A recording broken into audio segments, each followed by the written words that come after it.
आज का स्टॉक है सेजल ग्लास लिमिटेड। ये कोई भी रिकमेंडेशन नहीं है, कोई भी स्टॉक एडवाइस नहीं है, मैं कोई भी सेबी रजिस्टर्ड एडवाइजर नहीं हूँ। तो ये सेजल ग्लास लिमिटेड क्या है? सेजल ग्लास लिमिटेड में अगर आप देखेंगे तो पूरा ट्विटर में सेजल ग्लास स्टॉक ही है। Q4 इसका जो रिजल्ट आया है, इसका इतना अच्छा रिजल्ट आया है कि ये अप ट्रेंड में चलना शुरू किया है। तो क्या इसका मतलब हम इसको खरीद लेंगे? एकदम नहीं। लॉन्ग टर्म के लिए किसी भी कंपनी को हम लोग देखेंगे तो उसका अंदर तक जाएंगे, उसका डिटेल्स में जाएंगे।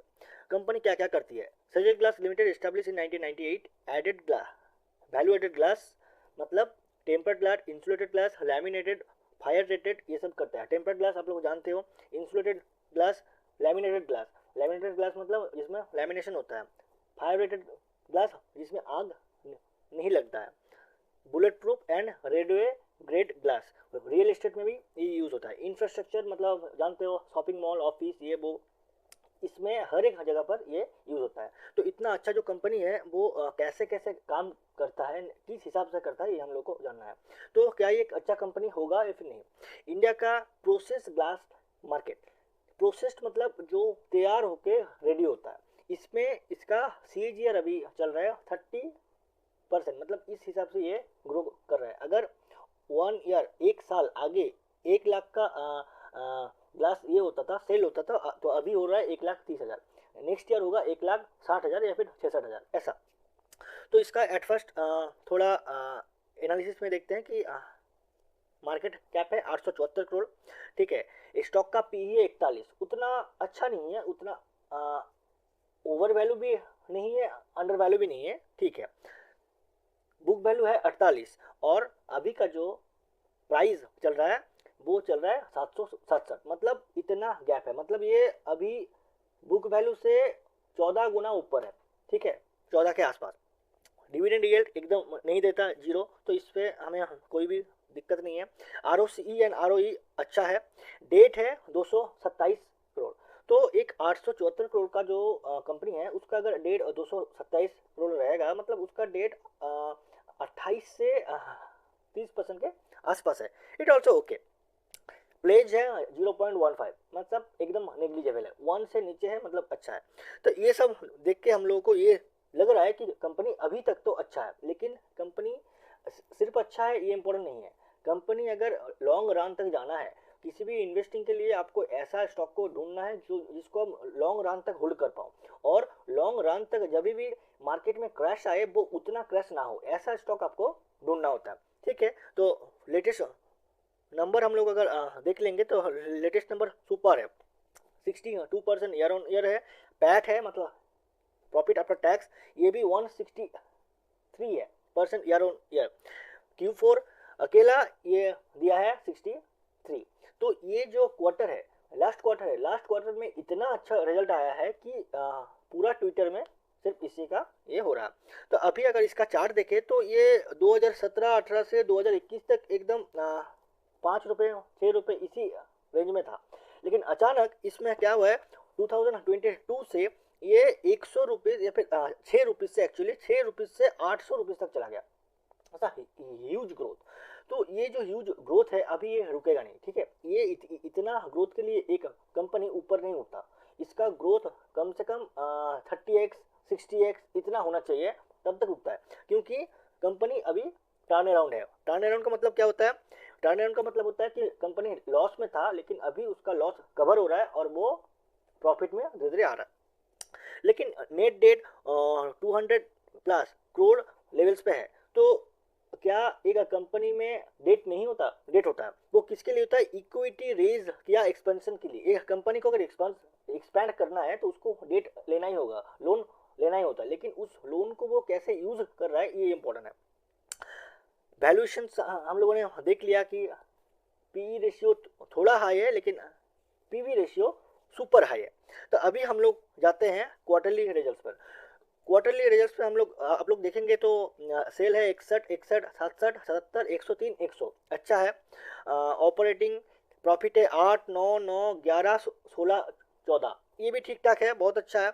नेट प्रॉफिट में हम लोग आ जाते हैं तो 2, 3, 3, 4, 8, 5, ये भी अच्छा है। देखिए क्वार्टरली रिजल्ट में अगर स्मॉल कैप है तो अप डाउन होता है, ईयर ऑन ईयर आपको देखना होता है कि ये अच्छा है कि नहीं। तो ईयरली रिजल्ट पे जाते हैं।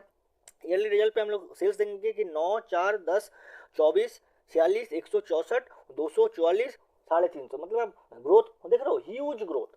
ठीक है, ऑपरेटिंग प्रॉफिट अगर आप लोग देखेंगे negative negative negative negative 3, 20, 34, 52। Net profit पे हम लोग देखेंगे तो 8, 3, 11, 21, ये जो 147 का जो प्रॉफिट आया है, इसको अगर थोड़ा ऊपर आप लोग देखेंगे अदर इनकम पे ये आ गया 150।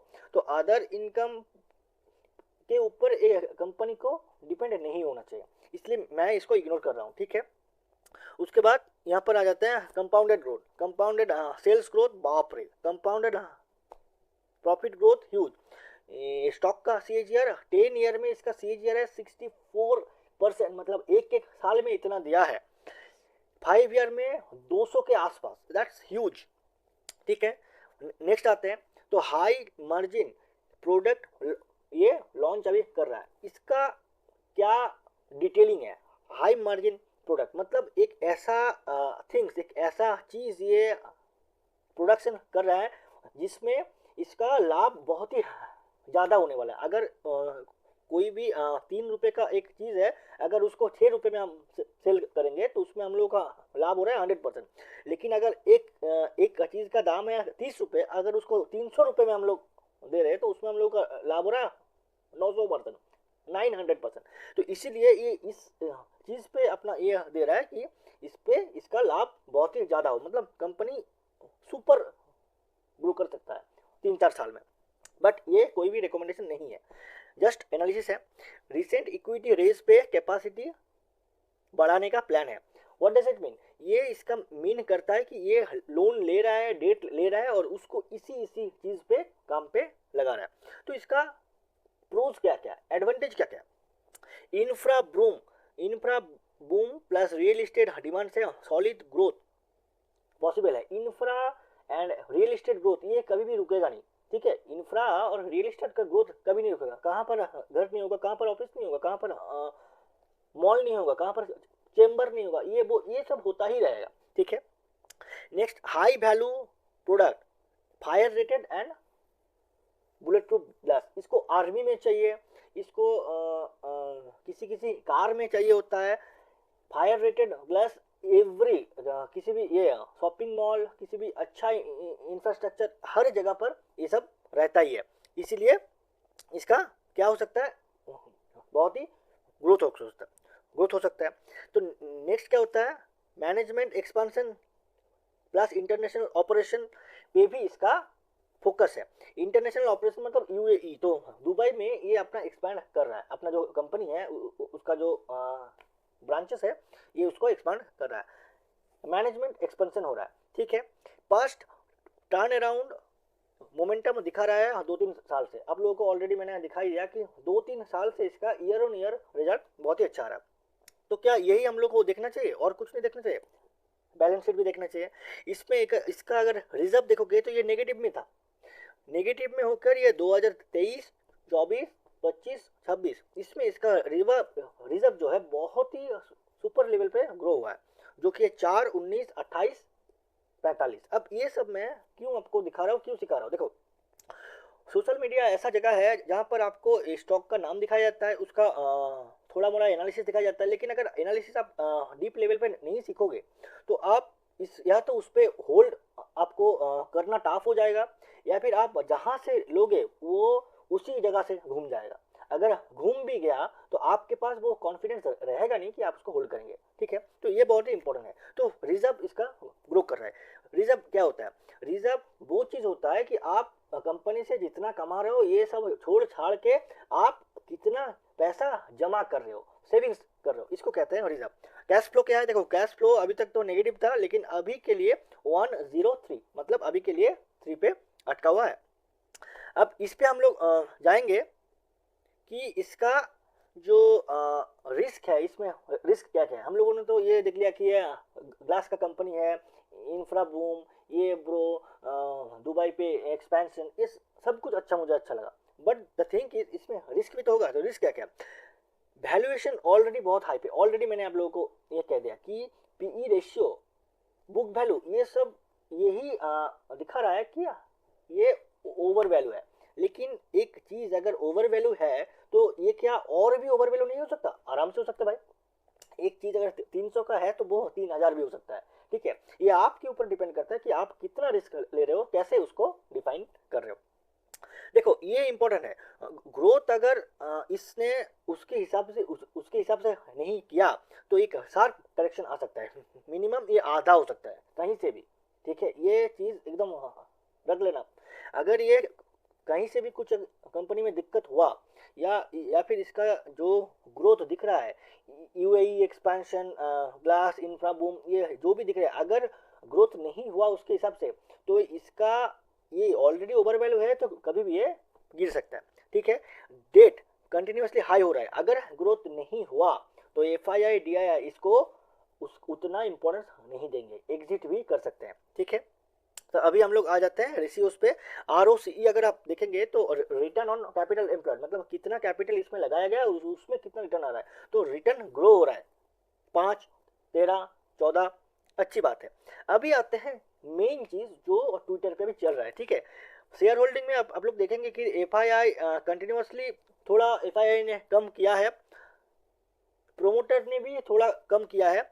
डीआईआई में एबाकस ग्रोथ फंड ने इसको बहुत ही तगड़ा ले लिया है इसी क्वार्टर पे।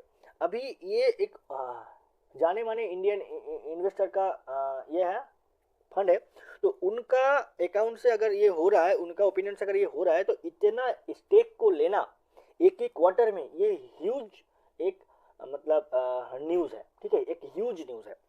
तो इसी को हम लोगों को और अगर आगे जाएंगे तो इसमें रिस्क क्या क्या है। ये स्मॉल कैप है, तो स्मॉल कैप मतलब तो जानते हो कि अगर उठ गया तो 4 गुना, अगर नीचे आया तो 60% डाउन, ऐसा भी होता है स्मॉल कैप में।